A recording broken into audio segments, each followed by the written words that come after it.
corporate boards, they hit the headlines when things go wrong. It's also true that the best boards do their work behind the scenes. They scrutinize, challenge, and support the executive team in areas such as succession planning, shareholder relations, and long-term strategy. Here to help us lift the veil on what successful corporate boards need to do is Simon Learmount, Professor in Corporate Governance at CJBS and Chair of the World Economic Forum Climate Governance Initiative. He's taught corporate governance and management praxis for many years on our MBA, EMBA, and executive education courses. So welcome, Simon. Hi, Conrad. Great to see you. Simon, could you first tell us about the relationship and responsibilities of boards versus the executive? So the relationship between boards and the execs is really interesting. It's changed over time, and in some ways, it was it influenced why I became interested in corporate governance right from the outset. I ran a company. I was an entrepreneur a long time ago, and I thought that my role was to manage the company, create economic value, to really make a difference. But I focused very much on the day-to-day, the nitty-gritty, making sure that everything worked effectively on a day-to-day basis. And of course, that's incredibly important. However, you need to step back occasionally. You need to take the long-term view. You need to think about the way the context is changing. You need to think about the way the world is moving. And for that, you absolutely need to have a group, a board that works with you as an executive to just check whether you are on the right track, whether your strategy is sound, whether you're acting prudently, whether you're actually working entrepreneurially. So it came to me kind of quite early on how important it was to have that group around you as an executive. And in many ways, the rest is history. I'm happy to tell you more about those early experiences if you like, Conrad. But I suppose back in the day, in the 1980s, 1990s, a lot of people thought that it was the executives who exclusively ran the company. But with all the governance reforms that have taken place since the 1990s and certainly through the 2000s, it's become abundantly clear that companies, to be effective, have to have well-functioning boards, and the roles and responsibilities of the board have evolved significantly during the last 2 or 3 decades. You talked about how you got interested into governance. So for our viewers, if you can type in the comments, what got you as a viewer interested in governance itself? Was it because you started your own company? Is it because you are a board director yourself? Maybe you're on the executive. So please put that in the comments and we can then see what kind of experiences we have in the audience today. Back to you, Simon. What do you think are the elements that go into building a good relationship between the board and the CEO?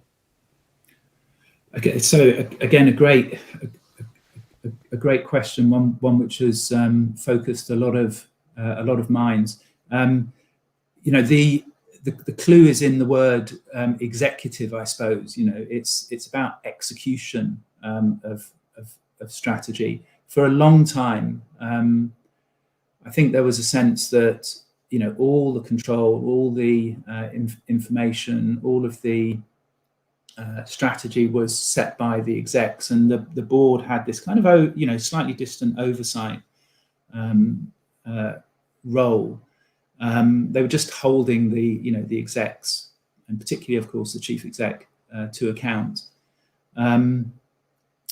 But increasingly, it's been realised that there's a much broader range of stakeholders to whom a company is accountable. It needs to take account of environmental issues. It needs to take account of social issues, and these have all bubbled around, I think, under the term CSR for many years. But recently, these have really kind of come to the fore. So the board now really looks at managing those different stakeholder interests, and making sure that the chief exec, who absolutely will be focused on economic value creation, is taking those kind of issues into account. So it's important that the chief exec is part of the board. But then what we want to do is we want to make sure that boards have the mechanisms, the structures, the processes in place to ensure that there is a balance of power and a balance of responsibility, that also the chief exec feels supported in their role. It's a huge responsibility to be a chief exec, and you oftentimes need that support. You need the sounding boards. You need the checks, the sense checks all the time. So actually, a lot of the work that we've been doing over the last few years looks at the interpersonal relationships between the execs and the non-execs, the people who are responsible for the day-to-day running of the company, and those who have its long-term success in mind. So how do you actually create the environment, the conditions where chief execs and the non-execs and the board as a whole work well together? I think I know your answer to this next question, but I wanted to get the audience involved as well. So for the viewers, if you go onto slido.com and you type in that event code, or you scan the QR code, you can let us know which of these top companies, these are the FANG companies, so they make up a huge amount of the market value in the US and globally. Which of these companies separates the role of the chair and the CEO? You can vote for more than one option. So please go, and we'll take a look at the results later on. But Simon, can a CEO also work well as a chairman? Another great question, and one which exercises a lot of minds. If you look at things going wrong in companies, so frequently people focus in on whether the chief exec and chair role was separated, and if you think about it, it's for a good reason. Chief execs do have so much power, and particularly with some of the FANGs, for example, over the last few years, they have been, some of these people have been championed as disruptors, as people who have these kind of fantastic ideas, and they need to have the freedom to drive value, to create these new technologies, which are so important for society. So that freedom is no doubt critically important. There are so many challenges out there. We need people who have a vision and are able to create these incredibly useful organizations. But sometimes they can be blinkered.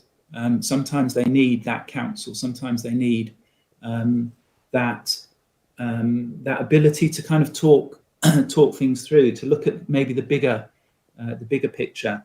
And our experience is, if you have a well-balanced board, and in particular, if you have a strong balance of power between the chief exec and the chairperson of the board, then companies are going to be more resilient. Okay, and I think resilience is an important word here for governance. When we think about boards, we don't want just bets being laid on particular directions, markets are so important for these companies. So having that ability to speak to someone, to take counsel, to have your decisions questioned, seems to be really important. Yeah, and I think we can show the results here. So 64% of the people who said Apple, 36% said Amazon, some said, equal number said Netflix, and then smaller Alphabet and Meta. And the answer actually is Apple and Amazon. But the interesting thing is, obviously, Amazon, the chair is the founder, Jeff Bezos, and he just recently stepped away from the chief exec. Simon, what kind of board dynamics are there when the chair was the chief exec or was the founder, right? How does that work? Well, I mean, I think that one of the most instructive examples there on that graph you put up, Conrad, is Meta. I mean, Meta famously has Mark Zuckerberg not just as the head of the company, but he also owns 64% of the voting shares of the company. So another thing that we look at very carefully when we think about these types of companies is not just the structure of the board, but also who controls the votes, who actually controls the votes on the board. Most large companies around the world, particularly those which are listed, have quite dispersed shareholding. So if you want to make a significant decision, you're able to make that proposal at the annual general meeting, or the board, when it's kind of considering strategy, will think about how it's going to persuade that broad church of shareholders as to the advantages of that, those particular decisions or strategy. But if one person not only controls the company de facto by being its chief exec, but also then controls all the voting shares on the board, then it's very, very difficult for a general kind of council to be sought and brought into the organization. And what that produces is not necessarily poor performance, but very clearly it does bring about volatility, I think. And if you look at the share price, for example, of Meta, we've seen quite significant volatility and quite a lot of questioning by the big pension funds and big asset managers who are invested in an organization like Meta. They have to be, it forms such an important part of the market. These questions are raised about, whether we want to rely on just, one person to make these big bets, these big decisions that will affect, other people's pensions. It's fine if it's a private company, but for a big listed company, it feels like it's important to have that balance of power, that ability to kind of discuss stuff, to take soundings from the markets, take soundings from society as to the company's decisions. So yes, in my view, splitting the role of chair and chief exec is really important. Making sure that you have a really great balance on board is important for not just for society, but for markets. It reduces volatility and it gets buy-in to the company strategies. Simon, I think it's time we can take one question at the moment. And I can see that Judy's got a question, but I think we'll take Judy's question later on when we look at the internet differences between countries and regions as they look at corporate governance. But Edward's question is it the sole responsibility of the CEO to take directives from the board and translate those into actionable items that are assigned to the executive team? So again, this slightly depends on jurisdiction. There are in different places around the world different guidelines and principles which relate to the specifics of the relationship between the board and the exec team, the exco. But broadly speaking, it's not the sole responsibility of the chief exec. In the US, the chief exec will tend to be the sole member of the exec on the board. Most other places around the world, there will be a range of execs on the board. Typically, the chief exec and the CFO, plus possibly someone who's in charge of, the chief operating officer, or increasingly we see people like chief sustainability officers. I might come onto that a bit later. But you'll have this responsibility on the board for approving strategy. Okay, this is kind of quite important. It doesn't mean that the board has to formulate strategy. It can be formulated by the exec team, but if governance is working well and the board is working well, the strategy has to come up to the board, and it's up to the board to take a very, very, very strong view and modify and improve and amend the organisation, the organisational strategy, taking into account the responsibilities companies have to other stakeholder groups, bearing in mind the ability that the board has to think about the big issues, geopolitical issues, supply chain issues, social issues, and so on. Adjust the strategy, amend the strategy, and then approve it and pass it back down to the exec team, and then the exec team executes. Again, the clues in the exec bit of those two words. So yes, maybe the exco will be, obviously it has the informational and resource advantage to make sure that the strategy is appropriate, but it goes up to the board. The board then modifies and approves.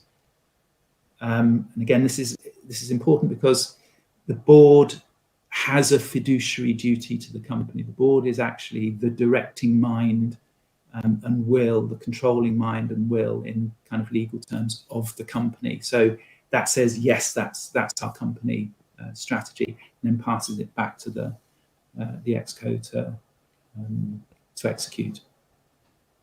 I hope that answers you, Edward.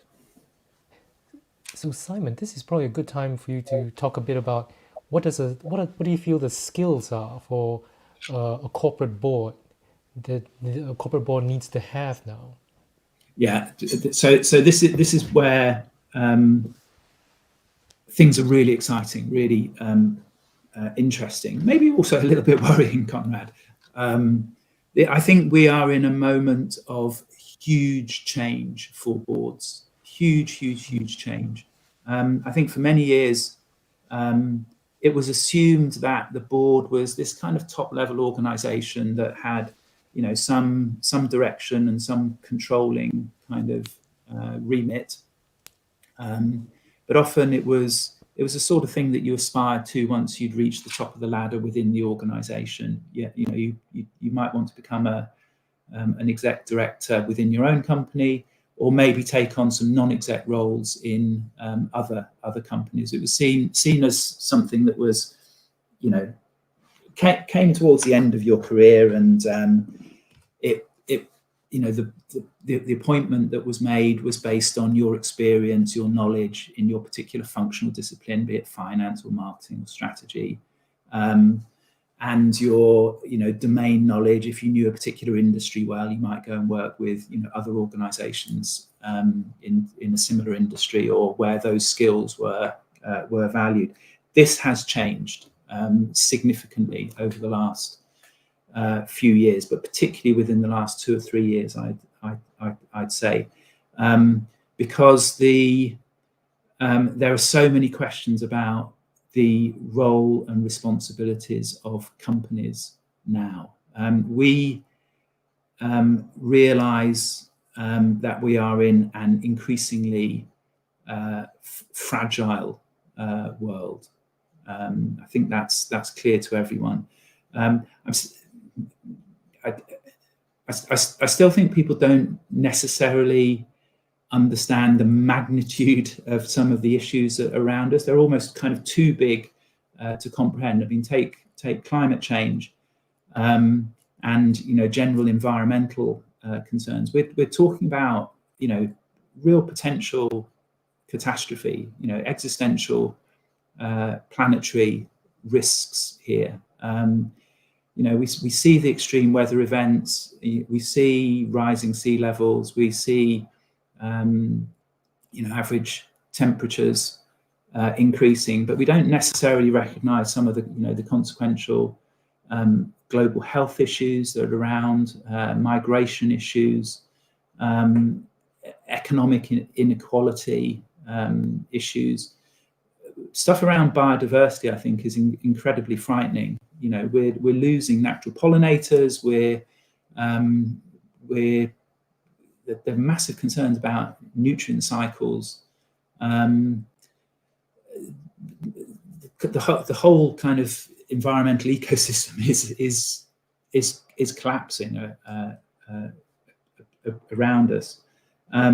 And yet there are so many other concerns that we quite rightly focus on. We're all concerned about the various geopolitical tensions that there are. US-China is probably at the front of many people's minds. The conflicts in Ukraine with Russia, the Israel-Gaza, West Bank, horrifying challenges at the moment.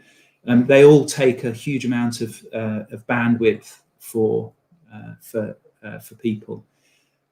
But what these all mean, I think, for society and the world is we need to think very deeply about the change that's required. And of course, this comes at an individual level. This comes at a governmental and national level. And we've got COP28 coming up very soon, where the governments get together and think about how we can collaborate to mitigate and hopefully reverse some of these big climate risks. But actually, corporations are arguably the most important actors in this space. If we can get companies and organisations generally, so I'd include public sector organisations, startups, family firms, and so on. If we can get companies to really understand the role they play in this ecosystem, then we can bring about change. And this is some of the work that we're doing at the World Economic Forum on the Climate Governance Initiative. It's very strongly related to this. Companies really need to step up. Boards need to be better educated. Boards need to understand how these systems work. They need to engage better in systems thinking. They need to take account of how their decisions, their evaluation of risk at a company level feed into some of these much bigger systemic issues.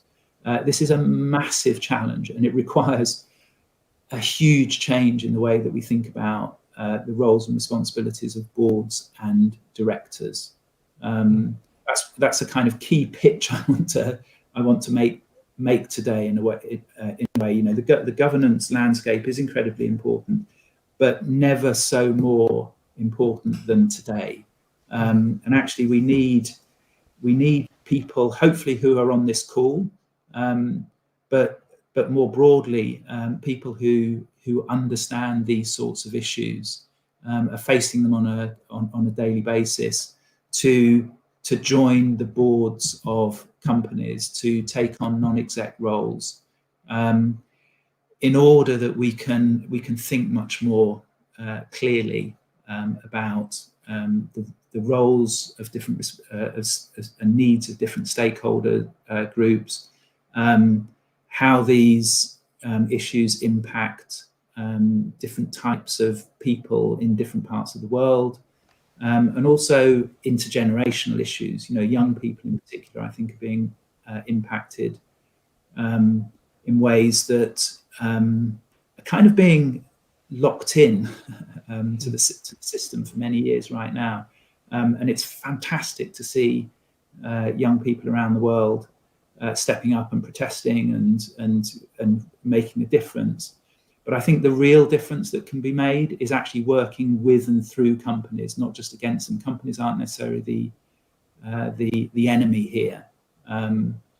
I think if we can encourage more people to join boards, particularly in non-exec roles, to get these issues properly understood and then on the board agendas, and then we can create companies that are sustainable, hopefully in the long term are regenerative. That would be the next step.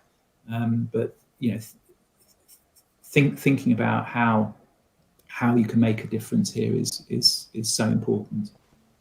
So it's a bit of a long answer, Conrad. Yeah. Well, we have quite a number of questions actually. So I think I'm going to just pick out a few. Someone on LinkedIn asks, commercial companies have a main goal to make profit, and often this means decisions with regard to sustainability or climate change are not taken, or not taken as forcefully as they should. So Simon, how would you view the role of the board in enforcing course corrections here, when you mentioned the board has a fiduciary duty to make sure that the company grows and is profitable? Mm-hmm. So I'd qualify that slightly, Conrad, and it's a kind of common misperception or misreading of corporate purpose. The purpose of the company is to be successful in the long term. It's actually to be sustainable. Part of that inevitably is around it being financially and economically viable. But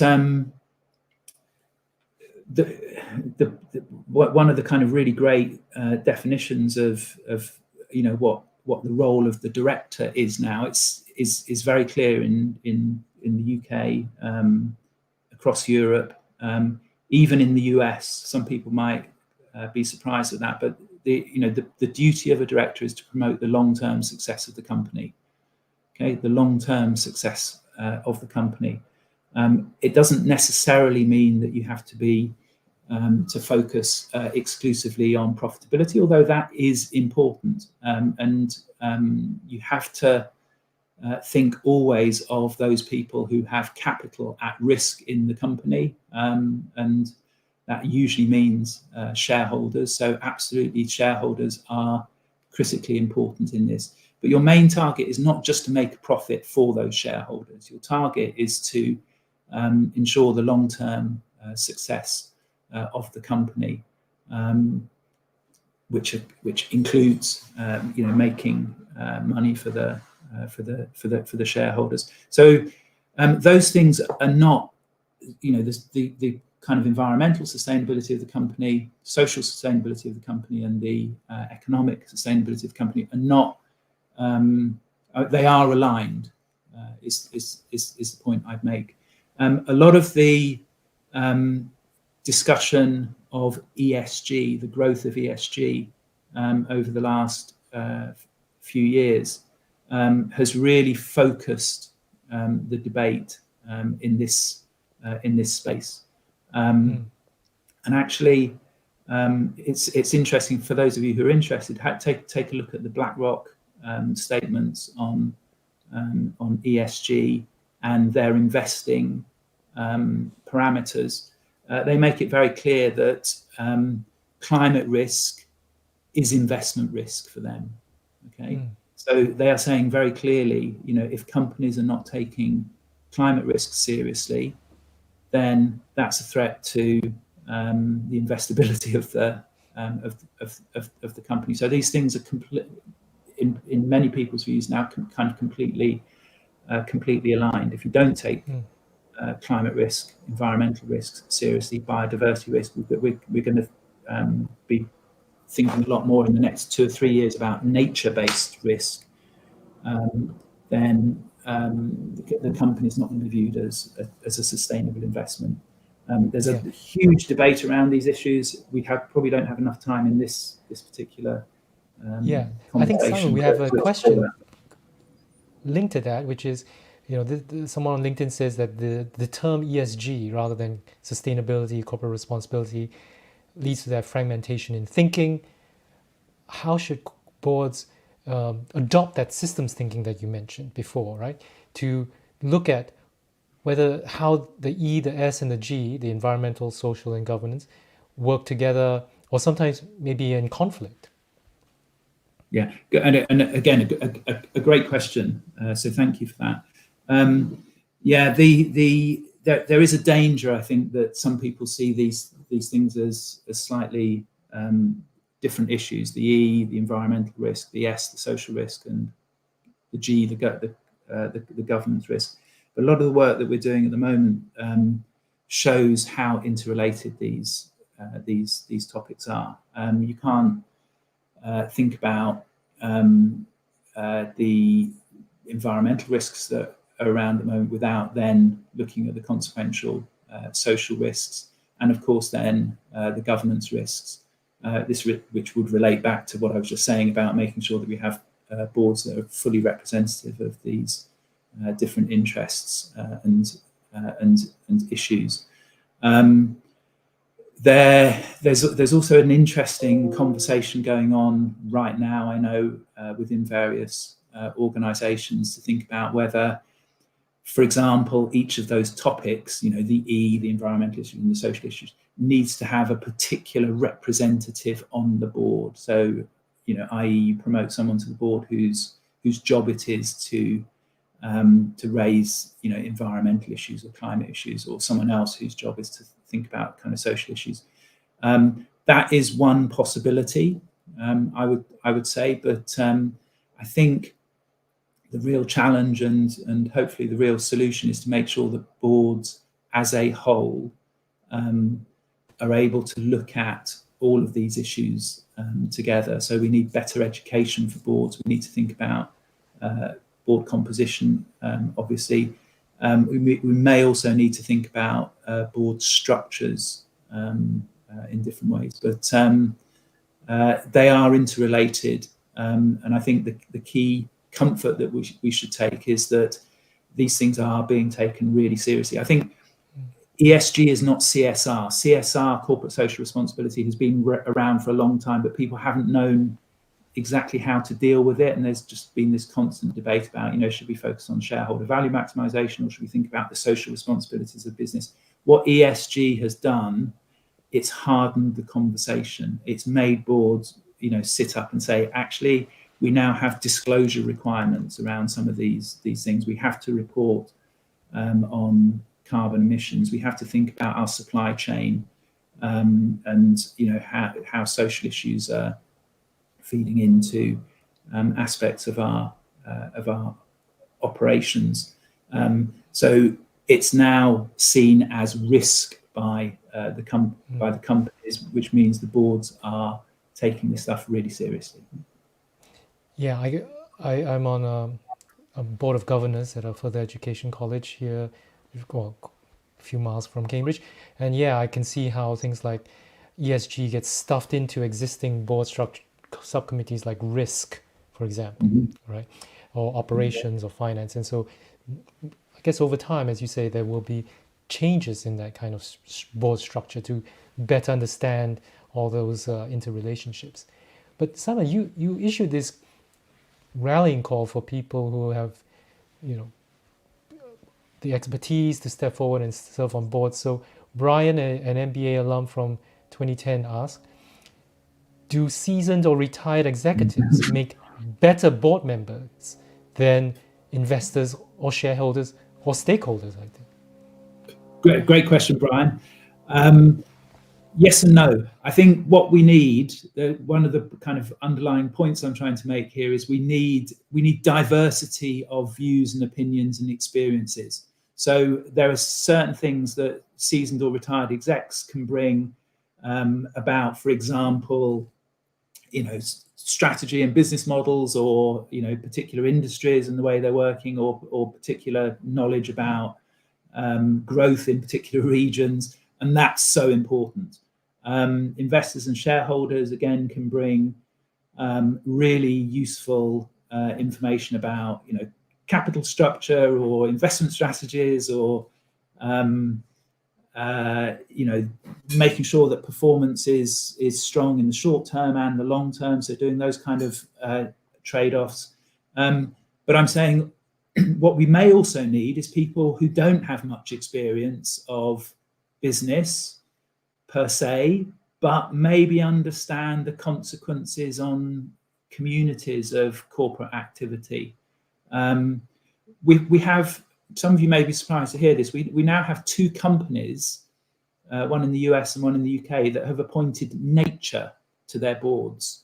Okay, they've appointed nature to their boards, because we are now in 2 or 3 years' time, we're going to have to, all companies are going to have to report on their nature-based financial risk. So there's a thing called the Task Force on Nature-Related Financial Disclosure, which is based on, many of you will have heard, the Task Force on Climate-Related Financial Disclosure. Companies, alongside their financial reporting, will have to look at climate impact and nature impact. So a couple of forward-thinking companies have thought, okay, so maybe we need to have a voice on the board that's going to represent nature. Think about that. It does mean, I think, I'm willing to predict here for the first time on Conrad's show that we will have a really significant shake-up over the next 10 years around the composition of boards, and some people will be quite surprised at the way boards, I think, will look in a few years. I guess it's all about bringing the people who are not in the room but who need to be part of that conversation into the boardroom. Yeah, I mean, if you think about stakeholders is the kind of key word here. Companies have an impact on and also rely on the valuable input from a range of different stakeholders. So those views kind of are having to be represented on the boards. Another one of our MBA alums, Judy, I think, who was in the same class as Brian, she has worked on several boards, and she's asking, for those who are serving on Chinese companies' boards or boards in countries, regions going through significant changes, what advice would you give? And I would say, I would try to reframe this question in terms of how should boards incorporate that understanding of geopolitical risk in the work that they do with companies? Yeah, so great to see you, Judy.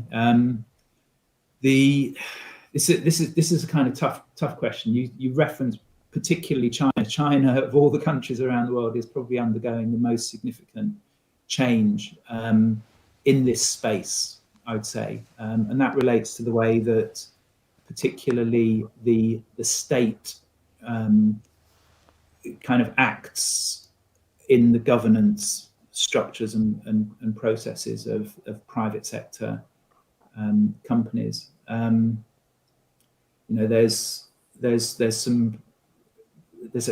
has been a lot of significant activity over the last couple of years. One of the things that I always want to let people know who are interested in these kind of issues is that in every country around the world, the state has a role in the affairs of companies. Sometimes it's through regulation, sometimes it's more kind of direct control, sometimes it's through particular forms of representation. Look at the US and what's going on with tech companies. A lot of tech companies have very, very valuable IP, and the American state is quite interested in making sure that other states don't necessarily get straightforward access to those technologies. So this is a kind of big issue as we think about governance and the roles of boards of directors. At the risk of being a little bit kind of too academic here, this relates to an idea of varieties of capitalism. There are different types of capitalism around the world. We often have as a model in our head this kind of idea of a liberal market economy, as epitomised by particularly the US, maybe to some extent the UK, contrasted with, for example, China, which is seen as much more a controlled economy, or an interventionist sort of form of capitalism. But these things are always in flux, and as I said, actually there's more similarity than there is difference in many ways. I think the direct answer to your question, Judy, is if you are on boards of directors anywhere in the world, in any jurisdiction, you need to be really clear about what your responsibilities are. Your responsibility is to promote the long-term success of that company. That's the main thing. The way that you are held to account may be slightly different. So in the US, it's mainly to markets and shareholders. In other jurisdictions, it may be slightly different. There might be slightly different arrangements. But the key focus, if we're going to create the kinds of companies that we want for a successful, developing, sustainable world, your job, wherever you are, is to promote the long-term success of that company, to really focus on that. That's the thing that should drive you as a director. Simon, we're almost out of time, but there's lots of really great questions. I'll just pick two that are kind of related. So Tom asks, is there a sweet spot for the size of a board where it's most effective? And Juan Pablo asks, is there a limit on the number of boards to reach that diversity that you mentioned? There's, again, been lots of debate on these sorts of issues. It's a bit of a Goldilocks question in a way. You don't want something too big where you don't have that proper debate. You don't want something too small where you don't get the diversity of views. It really does depend. It depends on the sector you're in. It depends on the age of the company. It depends on sometimes who actually is on the board. But I would say we seem to see boards now in that space of kind of 8 to 12 being the kind of sweet spot. The diversity issue, I don't think we're anywhere close yet in terms of thinking about that properly. We've made huge advances in terms of gender diversity on boards over the last 10 years. We've made some advances, not enough, on ethnic diversity, but the kind of diversity that I'm talking about, really representing different interests, being able to ask the challenging questions, being able to give the support from different angles. That's the big challenge over the next few years, thinking about how you optimize diversity on boards to create those companies that are going to create a just, fair, progressive, economically successful world. Thanks so much, Simon. We've run out of time, so there are some really great questions there. So if you don't mind, Simon, I'll direct them your way after this, and you can reply. Please, yeah. on LinkedIn. And thanks to everyone's feedback and questions. Been fantastic. Well, thank you, Simon, because you've made it very clear that corporate boards are not just there to tick a regulatory box, and there is also a potentially rewarding career for people in the audience who want to step up to the plate, become non-exec directors, do the work and not just turn up for the board lunches. So thank you very much, Simon. The balance sheet will We'll be back on the 10th of November, and we've got a double header. First, we have, on our usual time, Clean Tech Investments with Chris Coleridge, who also teaches at CJBS. He's started a clean tech fund, and he'll talk about investing in clean tech. Later that day, we will have alum Neera Johri, who'll talk about sustainability in large companies. She's worked in the World Cocoa Foundation and is now Chief Sustainability Officer at KFC. So thank you everybody for joining. Till then, stay well and see you next time.